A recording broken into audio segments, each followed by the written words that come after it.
Shri Radhe Radhe to my all viewers. Hello everyone, कैसे हो आप सब। मैं उम्मीद करती हूँ कि आप सब बिल्कुल स्वस्थ और मस्त हैं और अपनी अपनी पढ़ाई भी अच्छे से कर रहे हैं। मेरा नाम है श्री और मैं DTPSB TCT की प्रिपरेशन करती हूँ और मैं अपनी प्रिपरेशन जर्नी आप लोगों के साथ शेयर करती हूँ। तो आज की इस वीडियो में बात करने वाले हैं इंग्लिश लिटरेचर के सिलेबस के बारे में, जो कि है नॉन ब्रिटिश और ब्रिटिश राइटर्स के बारे में। बाकी इससे पहले जो मैंने 2 वीडियो बनाई थी उसमें मैंने इंडियन राइटर्स के बारे में और उससे पहले मैंने ग्रामर के बारे में बता दिया है, और मैंने एक वीडियो में अमेरिकन राइटर्स के बारे में बताया है, तो आप प्लीज़ पहले वो भी आप देख लेना। सो वीडियो के एंड तक जरूर बने रहेगा। और वीडियो शुरू करने से पहले हमेशा की तरह एक कोट शेयर करना चाहती हूँ, सब कर दूँ? Okay, thank you. वैसे कभी कभी आप भी कमेंट सेक्शन में एक कोट अच्छा सा लिख सकते हो, मेरे साथ भी शेयर कर सकते हो भाई। समय के पास इतना समय नहीं है कि वो तुम्हें दोबारा समय देगा। सही है ना ये बात? तो आप इस बात को समझिए। मैं अपनी हर एक वीडियो में इसीलिए ही हर एक कोट शेयर करती हूँ ताकि आप किसी न किसी कोट से इंस्पायर हो और अपनी जिंदगी को आप बेहतर बनाओ। मेरी यही कोशिश रहती है कि चाहे आप कमेंट्स करो चाहे ना करो, चाहे वीडियो को लाइक शेयर करो चाहे मत करो, इट्स ओके, डजेंट मैटर। लेकिन मेरा बस यही पर्पस है कि मैं आप लोगों की जिंदगी में अगर थोड़ा बहुत मोटिवेशन दे सकती हूँ तो मैं यही कोशिश करती हूँ। और स्पेशली गर्ल्स के लिए, स्पेशली हाउसवाइफ के लिए, मैं चाहती हूँ कि उनकी जिंदगी सिर्फ चूल्हे चौके या झाड़ू पोछे तक ही न सिमट के रह जाए। मैं चाहती हूँ कि इनसे आगे वो बढ़े, देखिए अपनी जिंदगी है क्या। देखो यार, जिंदगी एक बार मिलती है, इसे ऐसे ही मत जाने देना, ठीक है। सो आज हम इतनी ही बात करेंगे। आज हम बात करेंगे सिलेबस के बारे में। सो देखिए, अब हम बात करेंगे ब्रिटिश राइटर के बारे में। और यहाँ मैं आपको एक और बात बताती हूँ कि ये जितने भी मैंने राइटर्स के नाम लिखे हैं, मैंने इम्पोर्टेंट ही लिखे हैं। तो आप ये मत समझिए कि इतने ही आएंगे, इतने नहीं है। ब्रिटिश राइटर बहुत हैं। अगर आपके पास टाइम है तो आप और भी ज्यादा पढ़ सकते हैं, लेकिन मैंने यहाँ इम्पोर्टेंट ही बताए हैं जिनसे क्वेश्चंस हर बार बनते हैं, ठीक है।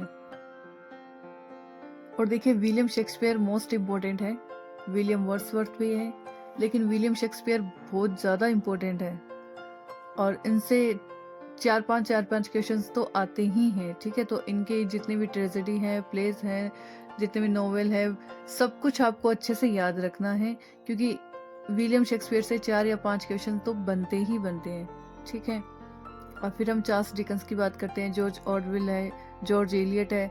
जॉर्ज एलियट भी बहुत ज़्यादा इंपॉर्टेंट है। वैसे तो ये सारे इंपॉर्टेंट है, लेकिन एक दो है जो इनसे भी ज़्यादा इंपॉर्टेंट है, तो आप पहले आप पढ़ लेना और अच्छे से पढ़ लेना उनकी बायो।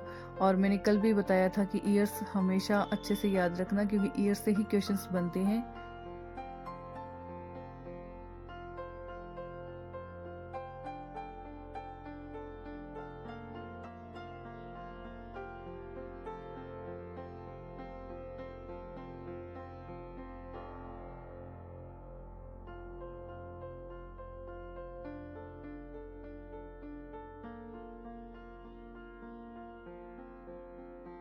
और फिर भी आपको, अगर आपको ऐसा लगता है कि नहीं आपने बहुत कम बताए हैं, तो आप प्लीज़, मैं हर बार कहती हूँ कि एक बार रिक्वेस्ट भी कर रही हूँ कि आप प्लीज़ एक बार खुद से PYQ सोल्व करिए, ताकि आपको खुद को पता चले कि आपको पढ़ना क्या है और छोड़ना क्या है। सबसे पहले हमें ये पता होना चाहिए कि हम पढ़ क्या सकते हैं, हम छोड़ क्या सकते हैं, ठीक है। तो आप प्लीज़ एक बार खुद से भी जरूर से पढ़िएगा।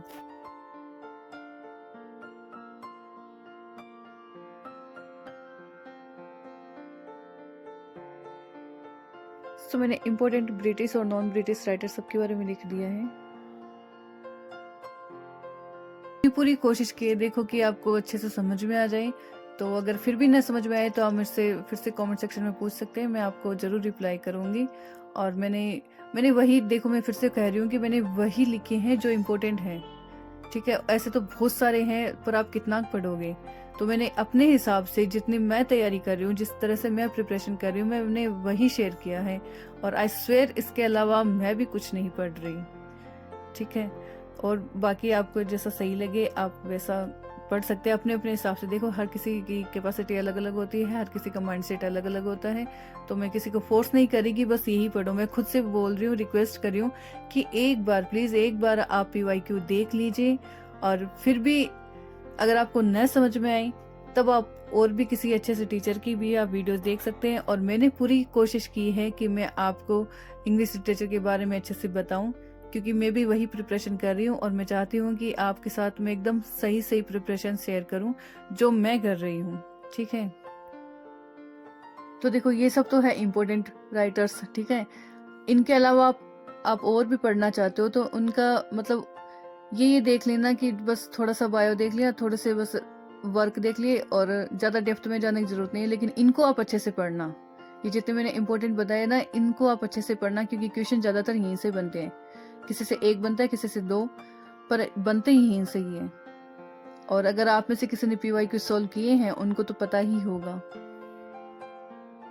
इन सब के बारे में आप सबसे पहले तो गूगल सर्च करना, वहाँ से आप अपने नोट्स बनाना। और अगर वहाँ से आपको न समझ में आई तब आप किसी भी टीचर का वीडियो देख सकते हैं यूट्यूब पर, तभी आपको अच्छे से और समझ में आ जाएगा। लेकिन शुरुआत सबसे पहले अपने आप से करना। जब आप समझने लग जाओगे ना, उसके बाद में आप किसी और टीचर की आप लैंग्वेज भी अच्छे से समझ सकते हो। मैं ऐसे ही पढ़ाई करती हूँ, वही मैंने आपके साथ शेयर किया है। सो अगर वीडियो पसंद आई तो please like, share and comment. और अगर चैनल पर नए हो तो प्लीज़ सब्सक्राइब। और मेरे ख्याल से मैंने लिटरेचर के बारे में पूरा बता दिया, कंप्लीट बता दिया। इसके अलावा भी कुछ रहा हो तो आप मुझे कमेंट सेक्शन में लिख सकते हैं। ठीक है, तो मिलते हैं नेक्स्ट व्लॉग में, तब तक के लिए bye. Stay safe, stay healthy and be positive.